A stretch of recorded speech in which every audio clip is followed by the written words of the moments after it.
Welcome to Haugen Racing, guys. So I have talked about this in the past a little bit, but we've never really dived into it. This is Redbull car park drift. I actually saw it in person in Dubai, like way back, and I was blown away. It was when I like first got into drifting. I didn't know about and I just thought it was so freaking cool. So I want to show you guys because I feel like I don't think they've ever done an event in the United States. It seems to be really popular in the Middle East mainly. And I just think it's so cool. It's something different. It's not really, I guess you could say it's kind of a gymkhana, but they're all rear-wheel drive cars. There's only one car on track at a time, and they're basically just trying to do this really cool run. I think there's some sensors, but it's just rad. And the cars all they all have really cool style because a lot of them do like crazy anti-lag and stuff, which is just so fun. The one I saw, at least, which we'll see one, was like in a parking garage, and it went in and out of the parking garage, and then the stands were kind of all around it. And so this one too, see, so it goes inside a parking garage a little bit, and I think that's what makes it really unique. Obviously it's called car park drift, so it's a little bit self-explanatory, but drift events or gymkhana things, gymkhana grid, things I've seen like that are either on a track or like a huge skid pad that, you know, they put cones and stuff out. But these, they actually use part of a garage. Like you see them, they just went under that kind of walkway and stuff. All right, so this is in Redbull car park drift in Lebanon. See, I think that's so cool that they're using like natural elements of the parking lot or parking garage. Like, we have parking garages in the US. Why do we not have this here? I need answers. They got kind of a drift jump. See, I'm telling you, these guys are ahead of the game. This is 2015 too. I've been asking for drift jumps in drifting. The freaking anti-lag and just backfiring on these cars is so outrageous. I love it. That's something to me like the Middle East is really known for. A lot of them do 2Js. They do RBs a lot too, actually. And they just have ridiculous anti-lag. Listen to that thing. I think what's really cool too about Redbull car park drift is like, look at the spectators. They're pretty dang close to everything, and you're able to see like the whole event. With Formula Drift, it is really exciting and crazy to watch, but you're in a pretty big crowd. And they get more spectators in this, so you have to keep that in mind too.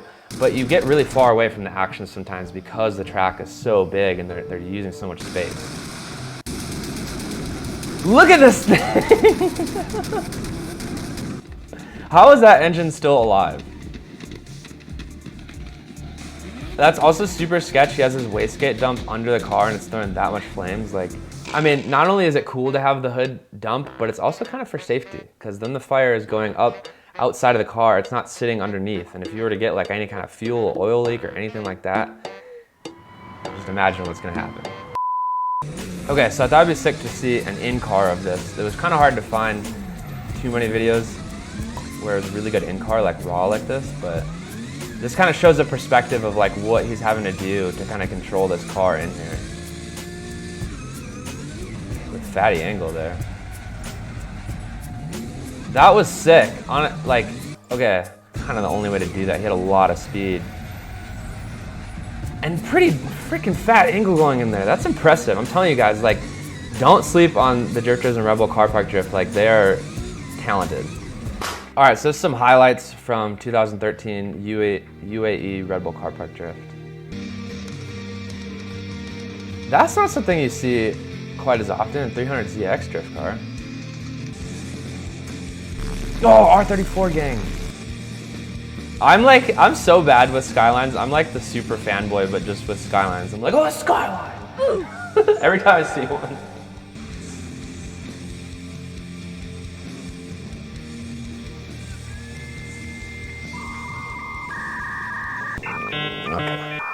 Okay, I found another sick little in-car video too. This is in Dubai, April 2021 actually, so super recent.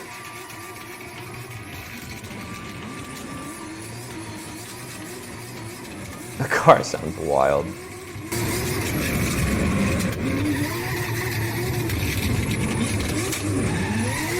So you will see guys using a lot of handbrake in these, but it's because it is like so technical and it's kind of slow. I mean, it's not slow, but it's slower than a lot of like competition drifting. So they kind of have to use that handbrake to make those kind of micro adjustments and like really get close and tight on stuff. I do harp on handbrake use a lot, but here this is using it properly. It's using it to kind of set the car in the exact right spot and just making those minor little tweaks.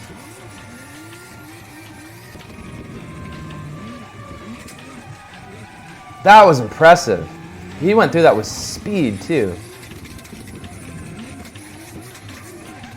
I'm telling you guys, this stuff is not easy. Like throwing it in that square with that kind of speed that he had and then having the bumper right on the wall and going around the barrel. Like, I've never tried it, so I can't say if I could do it or not, but it would definitely take me some practice. That's impressive. Okay, so this is in Lebanon.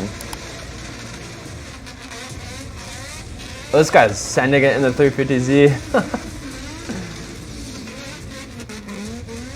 The other kind of neat thing is, with Red Bull car park drift, what I've kind of noticed from watching these with you guys is because the courses are technical and small, there's not really a huge advantage to having like high horsepower, high grip. So it kind of like levels the playing field a little bit with cars there, which I think is kind of cool.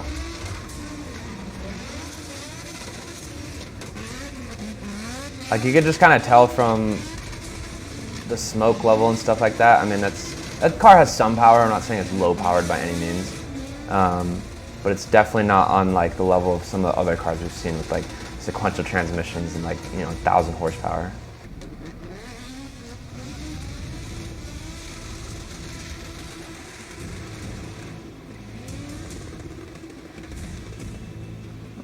I mean, what do you guys think? Do you guys think this is like, is it Gymkhana? Is it drifting? Is it its own thing? Just car park drift? Comment below, let me know your guys' opinions. I always like hearing what you guys think. To me, I think it's kind of its own form of drifting. Also, I just want to comment on that real quick. For some of my guys that are building drift cars or have drift cars, put your handbrake in between your shifter and your steering wheel. Just trust me. I'm not even going to talk about it any more than that. Just trust me. Don't put it on the other side of the shifter. If you have it on the other side, move it. Trust me. It's going to change your life. I mean, that was freaking rad. I don't know what you guys think. That was freaking rad. I don't know what the hell you guys think, but Red Bull Car Park Drift, I think is such a cool event. I would love to participate or even just go watch again. If you guys enjoyed this video though, hit that subscribe button, leave us a like. We're actually building our own car for Formula Drift Japan next year. You can check that video out right here. And if you guys want to support us further, HaugenRacing.com has all our merch. This is one of our new t-shirts, pilot shirt. It dropped like 2 weeks ago. So go check that out and we'll see you guys soon. Peace.